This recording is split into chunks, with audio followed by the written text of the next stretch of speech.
Vice President Mike Pence routinely used a private email account to conduct public business as governor of Indiana, at times discussing sensitive matters and homeland security issues. Emails released to the Indianapolis Star, part of the USA Today network, in response to a public records request show Pence communicated via his personal AOL account with top advisors on topics ranging from security gates at the governor's residence to the state's response to terror attacks across the globe.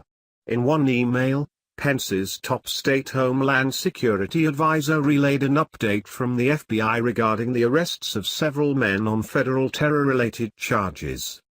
Cybersecurity experts say the emails raise concerns about whether such sensitive information was adequately protected from hackers, given that personal accounts like Pence's are typically less secure than government email accounts. In fact, Pence's personal account was hacked last summer. Furthermore, advocates for open government expressed concerns about transparency because personal emails aren't immediately captured on state servers that are searched in response to public records requests. Pence's office in Washington said in a written statement Thursday, similar to previous governors, during his time as governor of Indiana, Mike Pence maintained a state email account and a personal email account. As governor, Mr. Pence fully complied with Indiana law regarding email use and retention. Government emails involving his state and personal accounts are being archived by the state consistent with Indiana law, and are being managed according to Indiana's Access to Public Records Act. Indiana Governor Eric Holcomb's office released more than 30 pages from Pence's AOL account, but declined to release an unspecified number of emails because the state considers them confidential and too sensitive to release to the public. That's of particular concern to Justin Capos, a computer security professor at New York University's Standen School of Engineering. It's one thing to have an AOL account and use it to send birthday cards to grandkids, he said. But it's another thing to use it to send and receive messages that are sensitive and could negatively impact people if that information is public. Indiana law does not prohibit public officials from using personal email accounts, although the law is generally interpreted to mean that official business conducted on private email must be retained for public record purposes. Pence's office said his campaign hired outside counsel as he was departing as governor to review his AOL emails and transfer any involving public business to the state. Concerns surrounded Hillary Clinton's use of a private server and email account during her tenure as Secretary of State, though Pence as governor would not have dealt with national security issues as sensitive or as broad as those handled by Clinton in her position or with classified matters. Pence fiercely criticized Clinton throughout the 2016 presidential campaign, accusing her of trying to keep her emails out of public reach and exposing classified information to potential hackers. Pence spokesman Mark Lotter called any comparisons between Pence and Clinton absurd, noting that Pence didn't deal with federally classified information as governor. While Pence used a well-known consumer email provider, Clinton had a private server installed in her home, he said. Cybersecurity experts say Pence's emails were likely just as insecure as Clinton's. While there has been speculation about whether Clinton's emails were hacked, Pence's account was actually compromised last summer by a scammer who sent an email to his contacts claiming Pence and his wife were stranded in the Philippines and in urgent need of money. Corey Nakrona, Chief Technology Officer at computer security company WatchGuard Technologies, said the email accounts of Pence and Clinton were probably about equally vulnerable to attacks. In this case, you know the email address has been hacked, he said. It would be hypocritical to consider this issue any different than a private email server. He and other experts say personal accounts such as the one Pence used are typically less secure than government email accounts, which often receive additional layers of monitoring and security, and are linked to servers under government control. Indiana law requires all records dealing with state business to be retained and available for public information requests. Emails exchanged on state accounts are captured on state servers, which can be searched in response to such requests. But any emails Pence sent from his AOL account to another private account likely would have been hidden from public record searches unless he took steps to make them available. Indiana Public Access Counselor Luke Britt, who was appointed by Pence in 2013, said he advises state officials to copy or forward their emails involving state business to their government accounts to ensure the record is preserved on state servers. But there is no indication that Pence took any such steps to preserve his AOL emails until he was leaving the governor's office. When public officials fail to retain their private account emails pertaining to public business, they're running the risk of violating the law, Britt said. A good steward of those messages and best practice is going to dictate they preserve those. All of the emails provided to IndyStar were ones captured on state servers. The emails were obtained after a series of public records requests that the Pence administration did not fulfill for nearly 4 months before Pence left office. The administration of Pence's successor, Governor Eric Holcomb, released 29 pages of emails late last week. But it withheld others, saying they are deliberative or advisory, confidential under rules adopted by the Indiana Supreme Court or the work product of an attorney. Holcomb's office declined to disclose how many emails were withheld. Cybersecurity experts and government transparency advocates said Pence's use of a personal email account for matters of state business, including confidential ones, is surprising given his attacks on Clinton's exclusive use of a private email server. On NBC's Meet the Press in September, for example, Pence called Clinton the most dishonest candidate for President of the United States since Richard Nixon. What's evident from all of the revelations over the last several weeks is that Hillary Clinton operated in such a way to keep her emails, and particularly her interactions while Secretary of State with the Clinton Foundation, out of the public reach, out of public accountability, Pence said.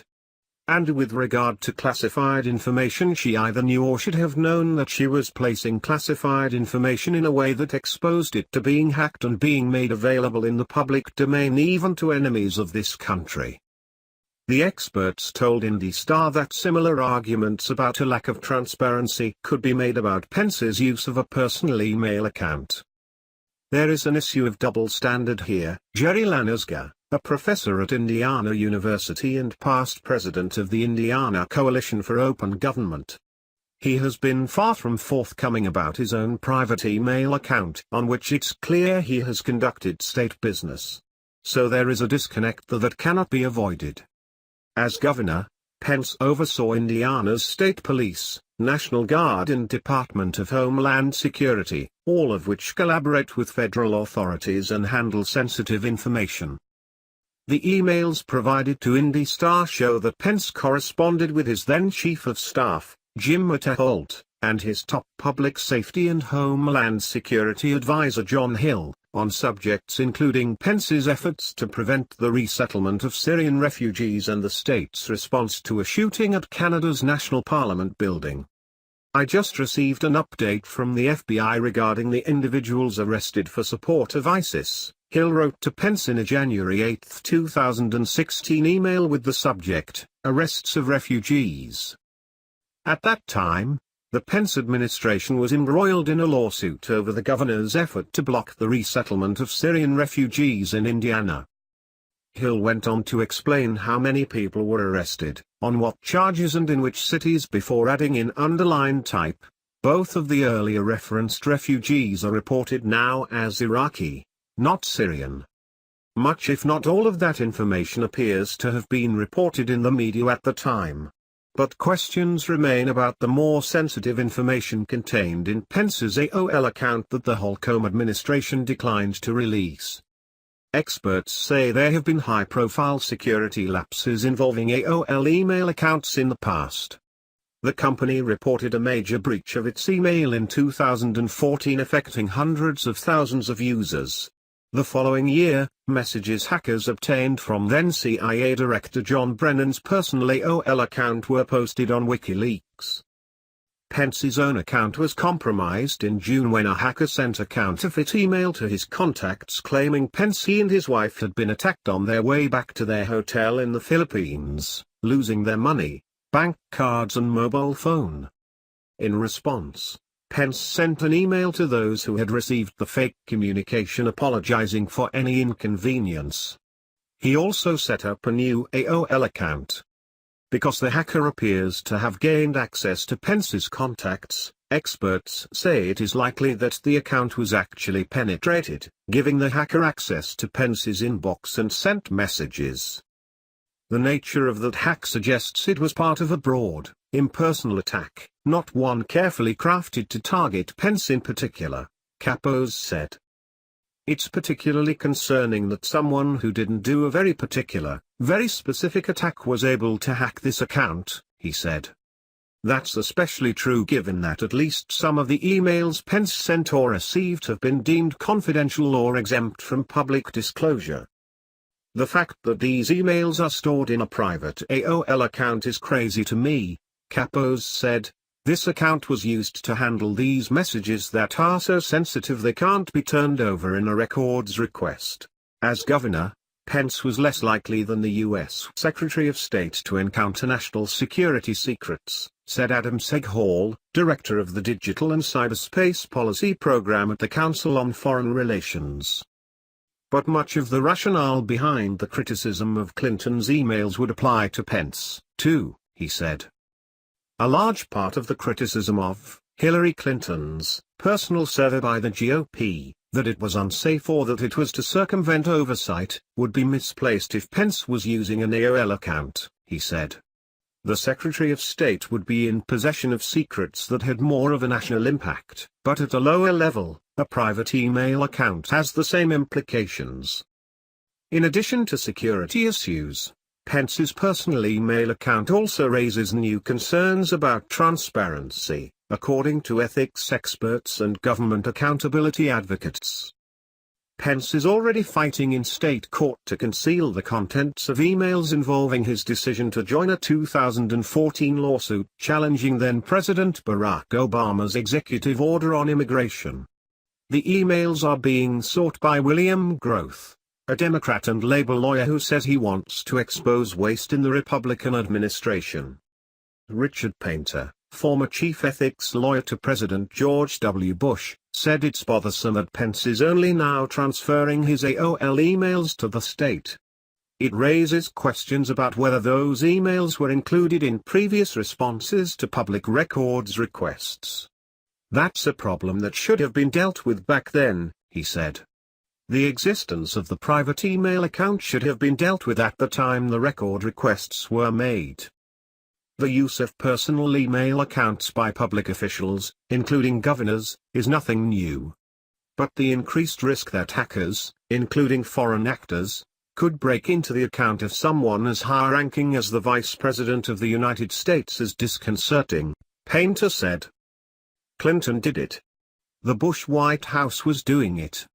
It's nothing new. But it's a bad idea, he said, noting that Pence's account was vulnerable to a low-level hacker. If they can get in there, ex-KGB agents can get in there. It's a bad idea because of the hacking thing and the potential destruction of records. Lanasga of the Indiana Coalition for Open Government said it's a problem that seems to cross party lines. Officials are eager to point the finger at a lack of transparency when it happens on the other side, he said, but they dodge those issues when it comes to their own side.